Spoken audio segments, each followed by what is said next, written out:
আসসালামু আলাইকুম রহমতুল্লাহ। কি খবর ভাই ব্রাদাররা, আপনারা সবাই কেমন আছেন? আশা করি সবাই ভালো আছেন আর যে যেখানে আছেন নিরাপদে এবং সুস্থ। আজকে আমি আপনাদেরকে দেখাবো কাইনমাস্টারের মেইন প্রবলেমগুলো কিভাবে সলভ করবেন। নাম্বার 1, কাইনমাস্টারের 1 নম্বর প্রবলেমটি হলো কাইনমাস্টারের লোগো। এই যে দেখেন উপরে মেড উইথ কাইনমাস্টার, এটা কিভাবে রিমুভ করবেন।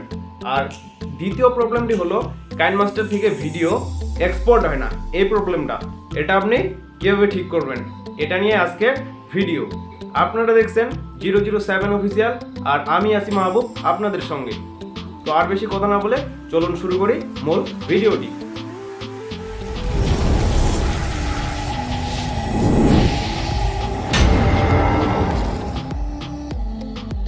কাইনমাস্টার অ্যাপটি ডাউনলোড করার জন্য প্রথমে আপনি যে কোনো ব্রাউজারে চলে যাবেন এবং ব্রাউজারে লিখবেন কাইনমাস্টার আনলক ফর অ্যান্ড্রয়েড। এটা লেখার পর নিচের দিকে চলে আসবেন, এখানে দেখবেন ডাউনলোড কাইনমাস্টার প্রো এপিকে ফুল আনলক প্লাস নো ওয়াটারমার্ক, এখানে ক্লিক করবেন। ক্লিক করার পরে আপনি কি করবেন, এখন আপনি স্ক্রল করে নিচের দিকে আসবেন। নিচের দিকে আসার পরে এখানে দেখবেন কাইনমাস্টারটি কত এমবি, এখানে দেখা যাবে। এখন দেখতেছি আমি এটা কত এমবি, এটা 92 মানে 93 এমবির কাছাকাছি। তো এটা আমরা ডাউনলোড করব না, আমরা আবারও নিচের দিকে চলে আসব। নিচের দিকে চলে আসার পর এখানে KineMaster pro APK version 4.12.3.15165.gb এটা আমরা ডাউনলোড করব।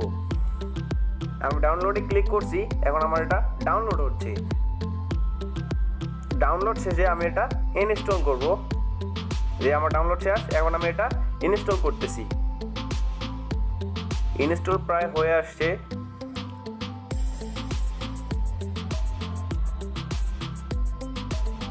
এটা ইনস্টল হওয়ার পর এটা আমি ওপেন করব।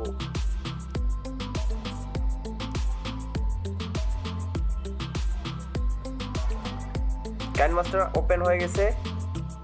এখন আমি একটা আমার আগের যে ভিডিওগুলো ছিল সেগুলো একটা সিলেক্ট করব এবং আপনাদেরকে দেখাবো। এখানে কোনো ওয়াটারমার্ক দেখাবে না এবং ভিডিও সরাসরি মেমোরিতে সেভ হবে, কোনো সমস্যা হবে না। আমি একটা ভিডিও সিলেক্ট করতেছি, দেন ওকে ভিডিওটা প্লে করতেছি। দেখেন আপনারা